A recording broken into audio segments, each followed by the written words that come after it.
Welcome back to Countryside Sagas, wishing you a peaceful day with open sky and steady ground beneath your feet. Now, let's walk together into today's countryside tale.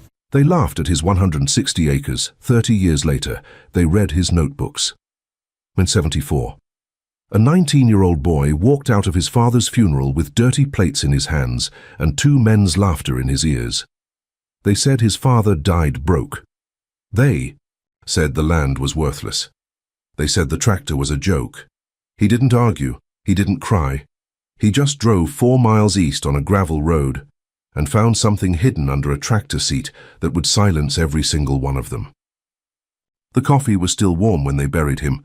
That detail mattered to people in Platte County, Nebraska, the way small details always matter in small towns, not because it changed anything, but because it was the kind of thing you remembered.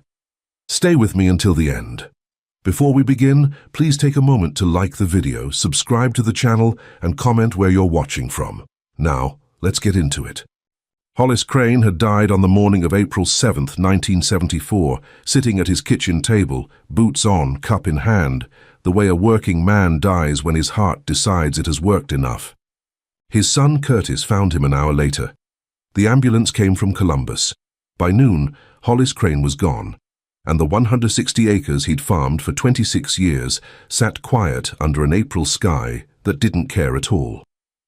The funeral was 3 days later, at the Humphrey Community Church. 31 people came. That number tells you something about Hollis Crane. He was not the kind of man who filled rooms. He was not a talker, not a joiner, not the sort who showed up at every harvest dinner and shook every hand and laughed at every joke. He was the kind of man who stood at the edge of a field for 20 minutes without moving, staring at the ground, while his neighbors drove past in their new John Deeres and wondered what in the hell he was looking at. He made people uncomfortable in the way that quiet men sometimes do, not because he was strange, but because his silence suggested he was thinking something he hadn't decided to share yet. Most of the 31 who came to his funeral came out of obligation. Handful came out of genuine grief. And two of them, two men standing by the coffee urn in the church basement afterward, over ham sandwiches and green jello salad, said things that would live inside Curtis Crane's chest for the next decade, like a splinter too deep to reach.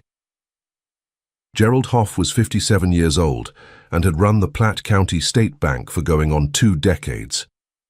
He wore a brown suit that had fit him better in 1965, carried himself with the particular confidence of a man who had decided early that controlling other people's money was the same thing as being smarter than them, and had a habit of saying, "Quiet parts loud in places where loud parts should have stayed quiet." Lloyd Krause sold John Deere equipment out of Columbus. He was a big man, friendly in the way that salesmen are friendly, warmly, strategically, with one eye always on what you might be worth to him. Curtis was 19 years old. He was carrying a stack of dirty plates toward the kitchen when he passed behind them close enough to hear every word. "Shame about Hollis," Gerald said, in a voice that suggested it wasn't much of a shame at all.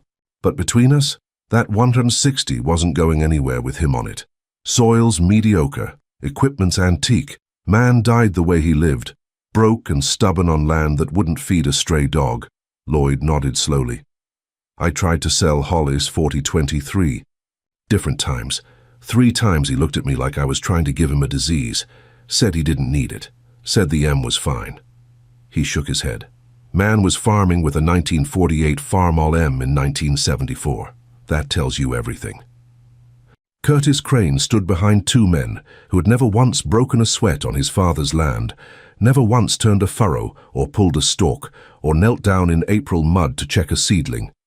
He stood there with his father 4 hours in the ground and dirty plates in his hands, and he felt something move through him that wasn't anger and wasn't grief.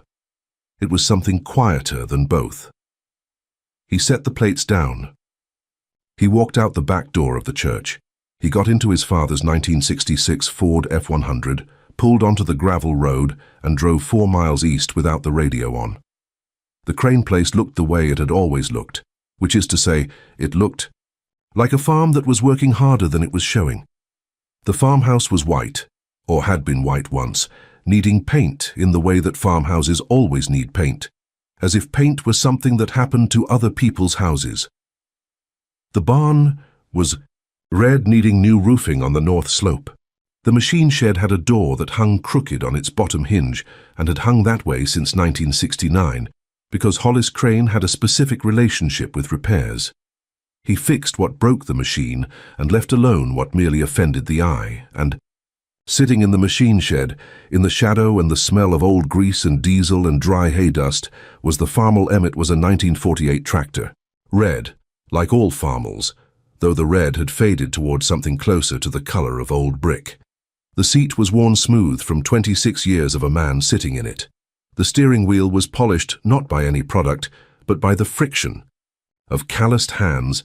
10,000 mornings, 10,000 headlands turned. The throttle lever had a groove worn into it, a small, precise groove, the exact width of Hollis Crane's right thumb. Curtis walked to the shed. He put his hand flat on the hood. The metal was cold. April in Nebraska still had teeth in 1974, and the wind coming off the fields had that particular edge that made you remember winter wasn't entirely finished with you yet. He stood there in his borrowed funeral suit, black, too big in the shoulders, too short in the arms, and he spoke to the tractor the way you speak to something that was there when you weren't. "What am I going to do?" The tractor didn't answer, but something else did. Curtis climbed up. He sat where his father had sat for 26 springs, 26 summers, 26 falls. He shifted his weight and felt something that shouldn't have been there, something separate from the machine, something that moved. He stood. He lifted the seat. Wedged between the seat mount and the frame, wrapped in a piece of oilcloth that had gone dark with age and grease, was a leather satchel. Dark brown, cracked at the corners. A brass buckle gone green with years of patina. He pulled it out. It was heavier than leather should be. He unclipped the buckle. He opened it. Inside were 7 composition notebooks, the kind with the black and white marbled covers. The kind that cost 15 cents at any drugstore in Nebraska. Each one was filled, front to back, in his father's handwriting, small, precise, unhurried, the handwriting of a man who believed that if something was worth writing down, it was worth writing down carefully. The first notebook was dated 1945. The year Hollis Crane came home from the Pacific and started farming the 160 his own father had left him. The last entry was dated March 29, 1974. 9 days before Hollis died. 30 years. 30 years of a quiet man watching 160 acres of Nebraska ground and writing down everything he saw. Here is the part that matters. Here is the part that Gerald Hoff never knew and Lloyd Krause never suspected, and the 31 people at the funeral never would have believed. Hollis Crane had been mapping his soil, not with instruments, not with a university lab or an extension service or any of the tools that were supposed to tell a farmer what he was working with. He had mapped it with his hands, his eyes, his nose, and in one particular method that raised eyebrows when people heard about it later. His tongue. Hollis believed you could taste the difference between living soil and dead soil. And the farmers, who came to his barn years later and read his notebooks and then went home and tried it themselves, discovered that he was right. Every spring, beginning in 1945, Hollis dug holes across every field at 50-yard intervals, 1 foot deep. He'd hold the soil in his palm, feel the texture, note the color, count the earthworms, smell the decomposition. And he'd taste it, the mineral weight of clay, the graininess of sand, the rich dark complexity of ground that was alive. Then he'd go home and write it all down. The notebooks contained hand-drawn maps of the 160 acres, not the simple grid maps from the county assessor, but detailed sketches that showed where the loam gave way to sand, where the clay layer rose close to the surface, where water pooled after a hard rain, where the wind stripped the topsoil off, the ridges in March, where the ground was dark and breathing, and where it had gone pale and tired. And beside each map, in the margins and on facing pages, Hollis had written instructions, not general advice.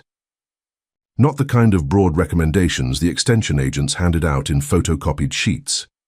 Specific instructions, field by field, almost acre by acre. The Northwest 40, heavy clay below 8 inches. Do not deep plow. You'll bring up hard pan. Shallow disc only. This ground holds moisture. Plant corn in dry years, soybeans in wet years.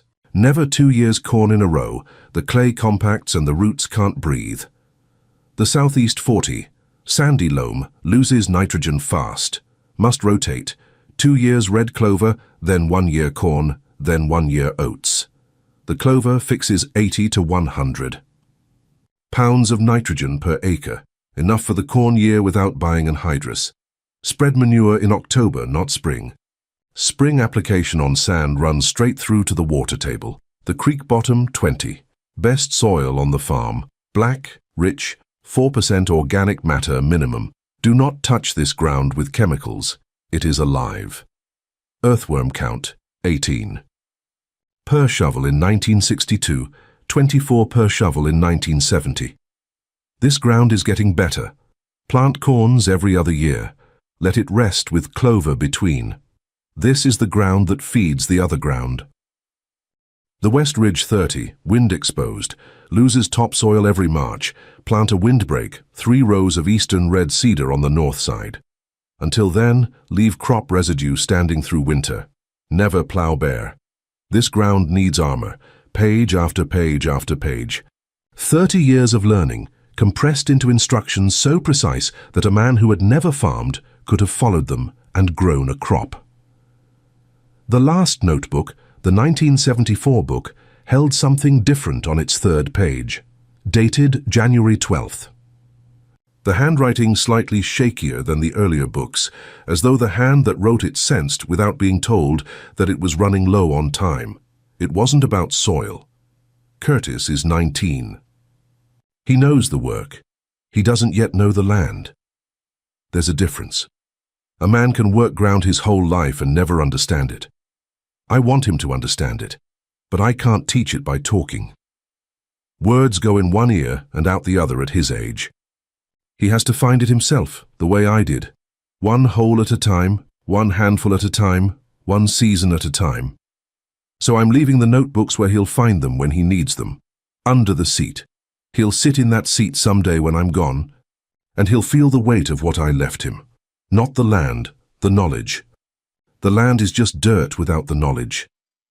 Curtis Crane sat on the barn floor in a borrowed suit with a leather satchel in his lap, and he cried for the first time since his father died. Not because he was sad, though he was, but because he finally understood what Hollis Crane had been doing all those years, standing at the edge of a field staring at the ground. He had been reading. Reading the soil the way other men read books, and he had been writing the textbook for his son. He was 19 years old. He had a dead father, 160 acres, a 1948 tractor, and no money. Gerald Hoff at the bank had made clear enough, politely, in the way that bankers are polite when they are declining you, that the Crane farm didn't carry enough collateral for an operating loan. He'd valued the ground at $320 an acre, the bottom of the county range, because the soil was mediocre. Mediocre. Curtis had $1,800 in savings from the previous summer, baling hay for neighbors. He spent $400 on seed corn, $200 on diesel, and kept the rest for emergencies. His total operating budget for 160 acres was $600. The county average that year was $85 per acre in inputs. Curtis was spending $3.75, but he didn't farm all 100, and 60 acres the same way. He farmed 4 fields 4 different ways, exactly as the notebook said. The Northwest 40 got corn, shallow-disced, planted into the clay ground that would hold moisture through a dry June he didn't know yet was coming. The Southeast 40 got red clover, no corn, no soybeans, clover. And every neighbor who drove past shook his head and said the Crane boy had lost his mind along with his daddy. The Creek Bottom 20 got the best seed corn Curtis could afford, planted into the darkest, richest ground on the farm.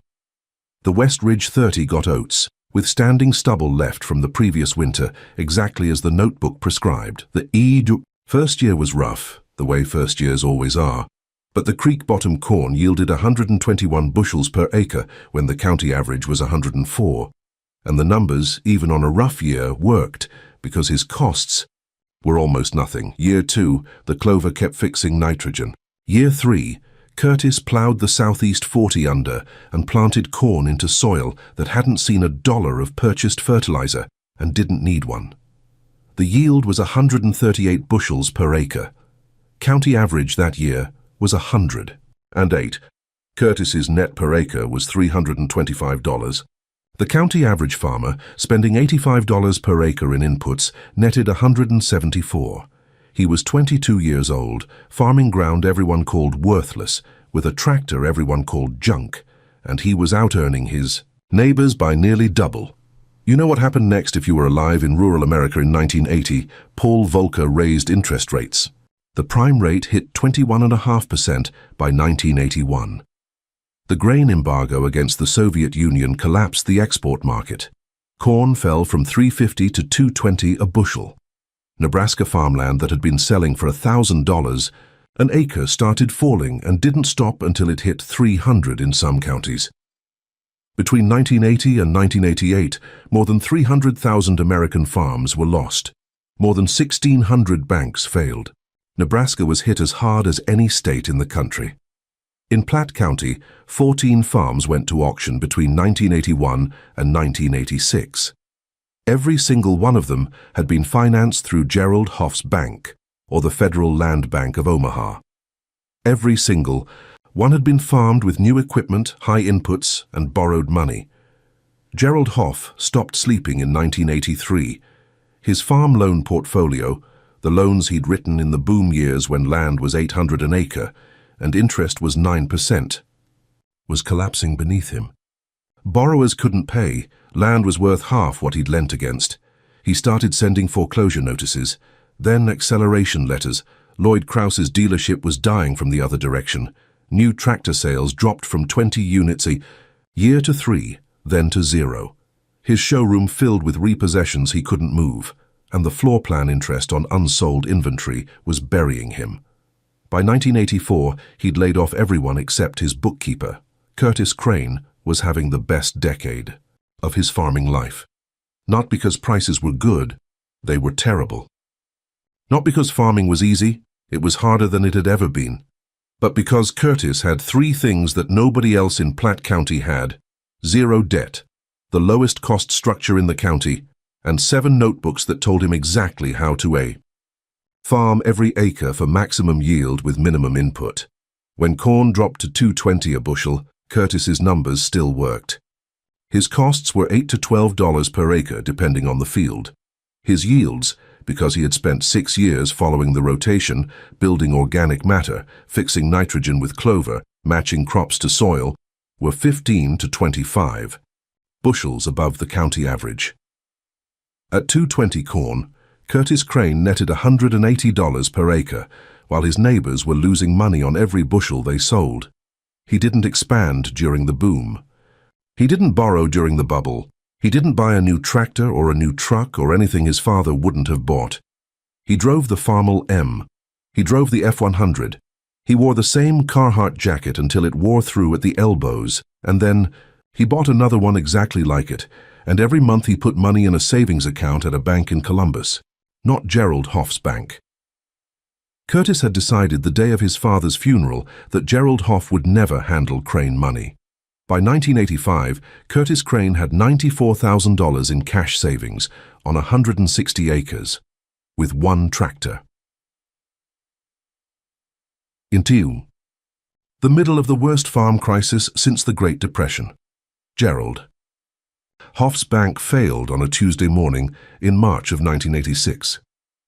FDIC examiners changed the locks while Gerald stood on the sidewalk in his brown suit, a different brown suit, but somehow the same brown suit, and watched 41 years of banking career end at 9 in the morning.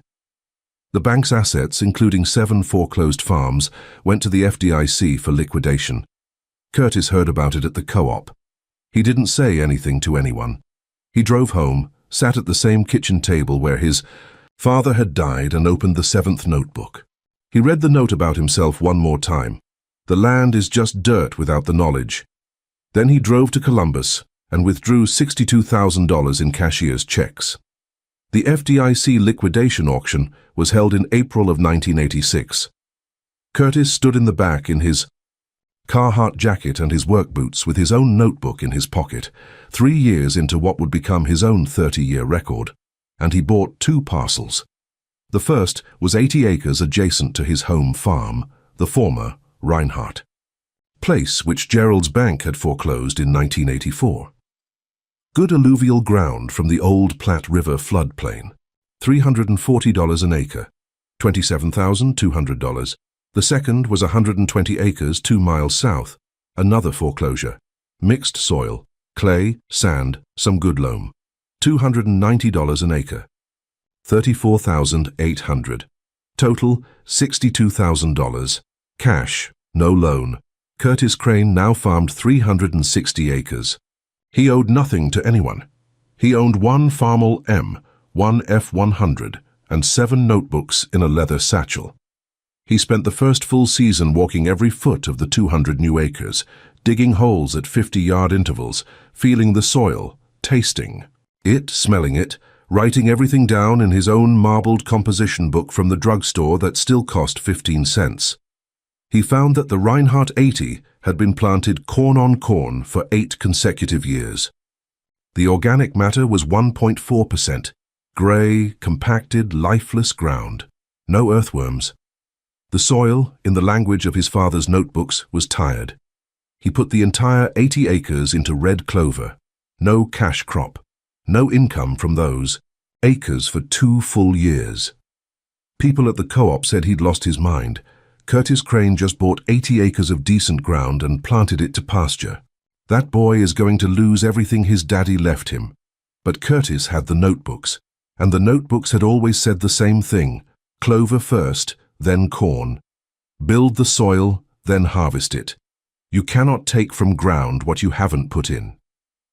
In 1988, he plowed the clover under and planted corn into the former Reinhardt ground. The yield was 142 bushels per acre. The previous owner, spending $120 per acre in fertilizer and chemicals, had been getting 88, a 61% increase, 0 purchased fertilizer. The same ground. The county extension agent, a man named Frank Luby, drove out to the Crane farm to see for himself. He'd heard the numbers and didn't believe them. How are you getting 142 out of ground that was doing 88? Curtis didn't answer right away. He handed Frank a shovel and walked him to the middle of the Reinhardt field. Dig, he said. Frank dug 12 inches down. The soil was black, loose, fragrant, the smell of a forest floor, the smell of something alive. He counted 16 earthworms in a single shovel blade. This was corn on corn for 8 years before. I bought it, Curtis said.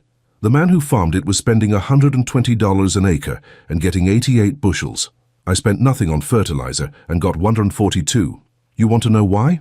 He pulled his notebook from his back pocket, his own notebook, not Hollis's, and showed Frank the entries for the Reinhardt 80, the soil observations, the organic matter estimates, the clover rotation plan laid out with the same quiet precision his father had used for 30 years. My father taught me this, not in words. He left me notebooks, 30 years of soil observations, 1 hole at a time. He mapped every acre of our home farm and told me exactly how to farm each piece of it. I'm doing the same thing with the new ground. Frank Luby stood in that field for a long time. Then he asked to see the original notebooks. Curtis took him to the barn, showed him the satchel, showed him the 7 composition books with the marbled covers and the faded 15-cent price tags. Frank sat on a hay bale and read for 2 hours while Curtis did the evening chores. When Frank came out of the barn, something had changed in his eyes. Curtis, he said, your father was doing soil science, real, field-level, observation-based, longitudinal soil science. Without a degree, without a lab, without funding, for 30 years. This data, these observations, they're extraordinary. It's not data, Curtis said. It's farming. Over the next 3 years, 11 researchers, 6 extension agents, and more than 40 farmers came to Curtis Crane's barn to read Hollis Crane's notebooks. They sat on hay bales and overturned buckets and read the handwritten observations of a man who had been dead for 15 years, and they learned things that contradicted what they had been taught in classrooms and sold by fertilizer companies. That, rotating clover through sandy soil, could eliminate the need for purchased nitrogen entirely. That matching crop selection to soil type, field by field, not blanket planting the whole farm, could increase yields by 20 to 40%. That deep plowing clay ground destroys its structure and reduces yields for years afterward. That soil is a living system, and treating it like a chemical substrate is the fastest way to kill it. Hollis Crane had known all of this. He had figured it out alone, one hole at a time, one handful of soil at a time, one season at a time, on 160 acres of flat Nebraska ground that a banker had called worthless and a tractor dealer had called a waste. And he had written it down in 15-cent notebooks and hidden them under a seat. In 1991, the county held an agricultural achievement dinner at the Humphrey Community Center. Curtis Crane was invited to speak. He was 36 years old. He farmed 360 acres, debt-free. His yields were the highest in the county. He had done it with a system designed by a dead man whom everyone at that dinner had once written off. He stood at the podium in a clean shirt, not a suit, never a suit, and he held up one of the composition books with the marbled cover. My father, Hollis Crane, died in 1974, he said. At his funeral, 2 men said he died broke and stubborn on land that wouldn't feed a stray dog. One was a banker, one was a John Deere dealer. He paused. The banker's bank failed in 1986. The dealer's shop closed in 1985. My father's farm is still here. The room was quiet in a way that rooms rarely are. My father left me 160 acres, a Farmall M, and these notebooks. 7 of them. 30 years of soil observations, maps, rotations, field-by-field instructions. He hid them under the tractor seat because he knew if he handed them to me, I wouldn't listen. So, he wrote it all down and trusted the tractor to deliver it. He held the notebook up so the room could see it. This cost 15 cents. The knowledge inside it has earned this farm over $1 million in 18 years. The John Deere dealer tried to sell my father a $15,000 tractor 3 times. My father's $2,000 Farmall M and his 15-cent notebook outperformed every piece of equipment on every farm in this county, not because the tractor was better, because the man driving it understood what he was driving over. He looked out at the room. Farmers, wives, a few bankers from the surviving institutions, the extension agent, 40 people who had been through something terrible and were still standing. My father wasn't broke. He was the richest man in this county. He just kept his wealth where bankers can't count it and dealers can't sell it. He kept it in the soil, and he left it to me in a leather satchel under a tractor seat. He closed the notebook.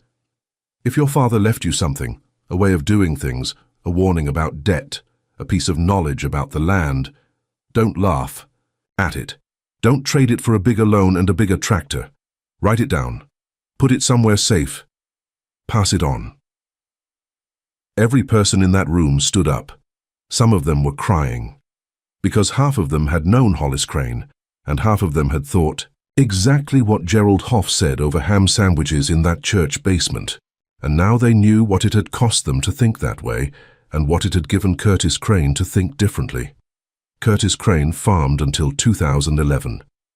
He was 56 when he handed the operation to his daughter Elaine and his son, Hollis Jr., named for the grandfather neither of them had ever met, but both of them knew through 7 marbled notebooks in a leather satchel in a barn. By 2011, the original 160 acres had grown to 640. Every acre purchased, with cash from farming profits. Not $1 borrowed against a single field. The organic matter in the creek bottom ground, the ground Hollis had called the heart of the farm, was 5.2%, approaching virgin prairie levels, ground that fed itself, the A.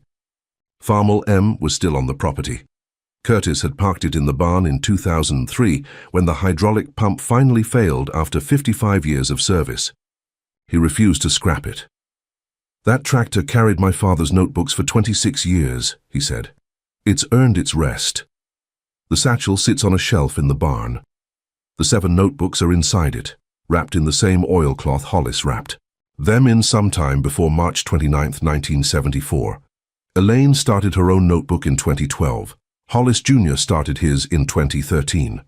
The composition books still cost less than $1, and every spring before planting, the Crane family walks their fields. They dig holes at 50-yard intervals. They hold the soil in their hands. They smell it. They feel it. They write down what they find, in notebooks that cost nothing and contain everything. Because the land doesn't speak to screens. It speaks to hands, and the hands have to be listening. Sometimes the richest man in the county looks the poorest. Sometimes the most valuable inheritance isn't acreage or money or equipment. Sometimes it's a notebook hidden under a tractor seat by a man who trusted his son enough to make him find it himself. Hollis Crane's funeral was attended by 31 people. His notebooks have been read by hundreds. His methods feed 640 acres. His grandson carries his name, and his Farmel M still sits in the barn where he left it, waiting, the way a tractor waits, patient and iron and entirely without opinion, for the next person who needs to sit in the seat and feel the weight of what was left behind.